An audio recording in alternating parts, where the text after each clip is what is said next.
अस्सलाम वालेकुम दोस्तों, मेरा आपसे सवाल है बिजली के हवाले से। तो मैं आपसे पूछना चाहता हूँ, पाकिस्तान में ज़्यादा नुकसान इस इदारे को किस चीज़ से हो रहा है? यानी दो शक्लें। एक शक्ल ये है कि पाकिस्तान में बिजली चोरी या लाइन लॉसेस इस वजह से ज़्यादा नुकसान हो रहा है, या आप समझते हैं कि वापडा को बड़ा नुकसान बिजली के इदारे को इस वजह से हो रहा है कि मुल्क में जो अशराफिया है उन्हें फ्री यूनिट्स लातादाद दिए जाते हैं।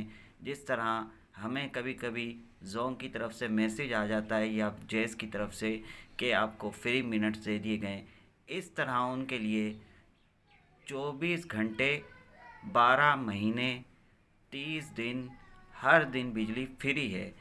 ऐसे लोगों की वजह से बिजली के इदारे को नुकसान है या चोरी की वजह